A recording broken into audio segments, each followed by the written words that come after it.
بسم الله الرحمن الرحيم. ألف لام را. تلك آيات الكتاب المبين.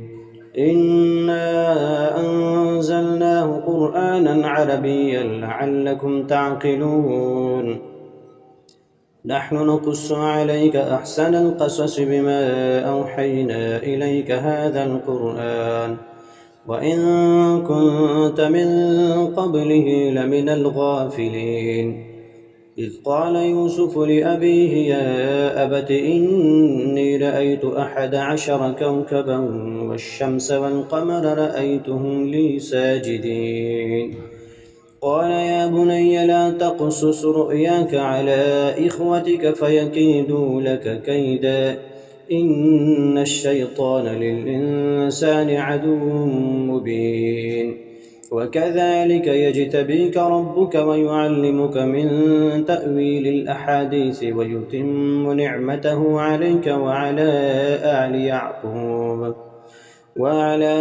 آل يعقوب كما أتمها على أبويك من قبل إبراهيم وإسحاق إن ربك عليم حكيم.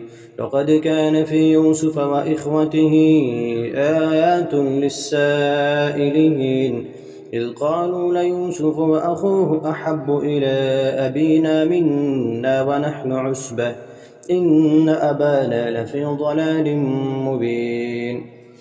اقتلوا يوسف أو اطرحوه أرضا يخل لكم وجه أبيكم وتكونوا من بعده قوما صالحين.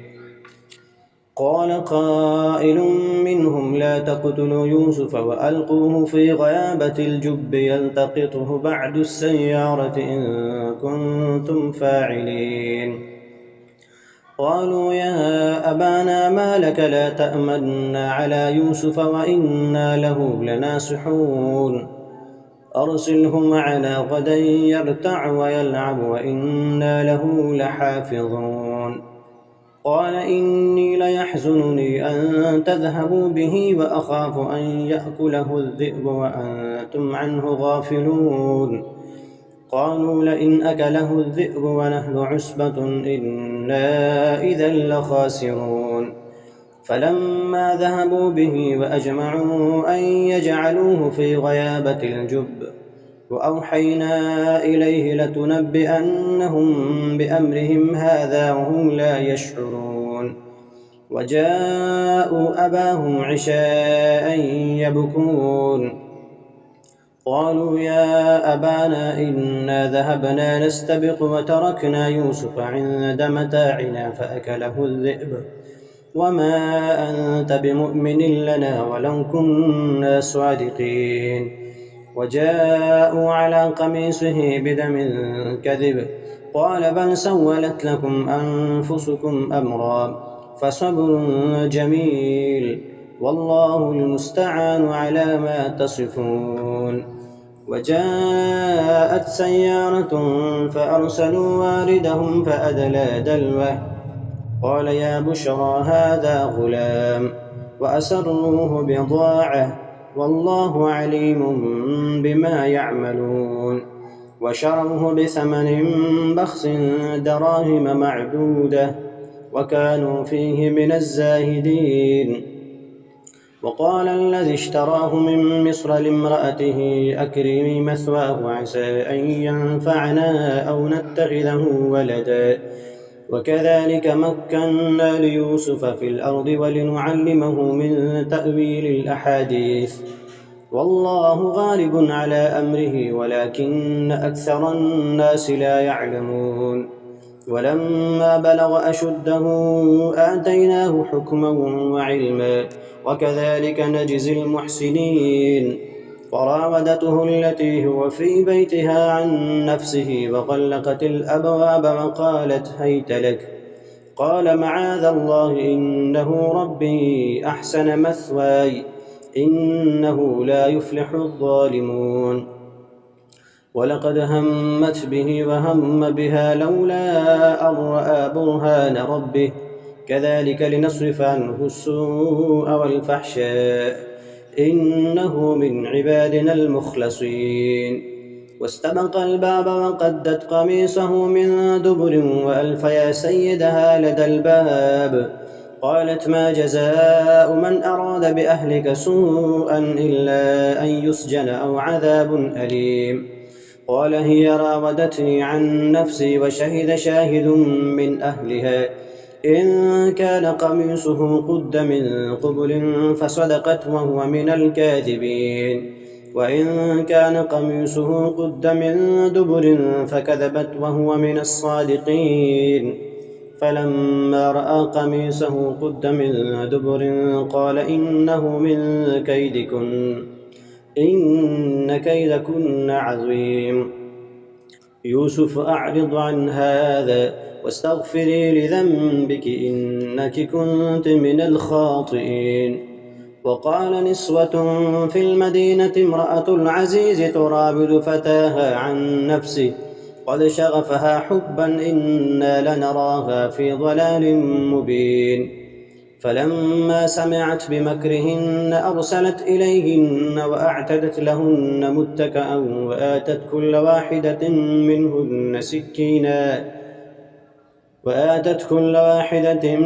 منهن سكينا وقالت اخرج عليهن. فلما رأينه أكبرنه وقطعن أيديهن وقلن حاش لله ما هذا بشرا إن هذا إلا ملك كريم. قالت فذلكن الذي لمتنني فيه ولقد راودته عن نفسه فاستعصم ولئن لم يفعل ما آمره ليسجنن وليكون من الصاغرين. قال رب السجن أحب إلي مما يدعونني إليه وإلا تصرف عني كيدهن أصب إليهن وأكن من الجاهلين. فاستجاب له ربه فصرف عنه كيدهن إنه هو السميع العليم. ثم بدا لهم من بعد ما رأوا الآيات ليسجننه حتى حين. ودخل معه السجن فتيان قال أحدهما إني أراني أعصر خمرا وقال الآخر إني أراني أحمل فوق رأسي خبزا تأكل الطير منه نبئنا بتأويله إنا نراك من المحسنين.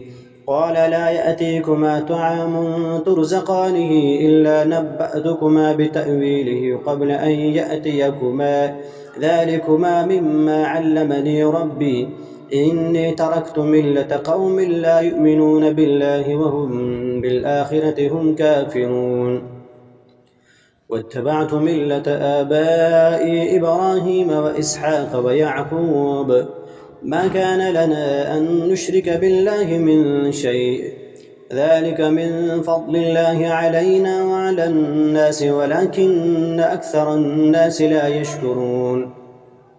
يا صاحبي السجن أأرباب متفرقون خير أم الله الواحد القهار ما تعبدون من دونه إلا أسماء سميتموها أنتم وآباؤكم ما أنزل الله بها من سلطان إن الحكم إلا لله أمر ألا تعبدوا إلا إياه ذلك الدين القيم ولكن أكثر الناس لا يعلمون.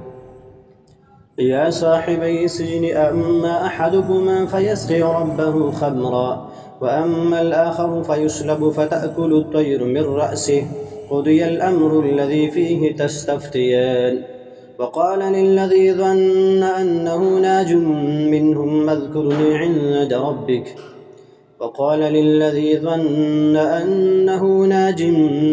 اذكرني عند ربك فأنساه الشيطان ذكر ربه فلبث في السجن بضع سنين. وقال الملك إني أرى 7 بقرات سمان يأكلهن 7 عجاف و7 سنبلات خضر وأخر يابسات يا أيها الملأ أفتوني في رؤياي إن كنتم للرؤيا تعبرون. قالوا أضغاث أحلام وما نحن بتأويل الأحلام بعالمين.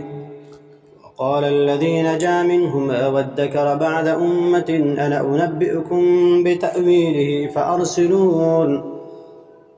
يوسف أيها الصديق أفتنا في 7 بقرات سمان يأكلهن 7 عجاف و7 سنبلات خضر وأخر يابسات لعلي أرجع إلى الناس لعلهم يعلمون.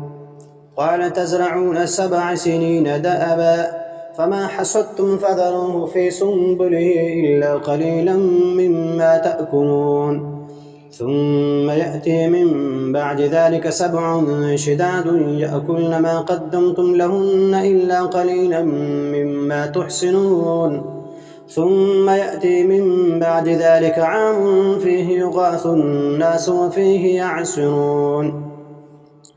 وقال الملك ائتوني به فلما جاءه الرسول قال ارجع إلى ربك فاسأله ما بال النسوة اللاتي قطعن أيديهن إن ربي بكيدهن عليم. قال ما خطبكن إذ راوتن يوسف عن نفسه قلن حاش لله ما علمنا عليه من سوء.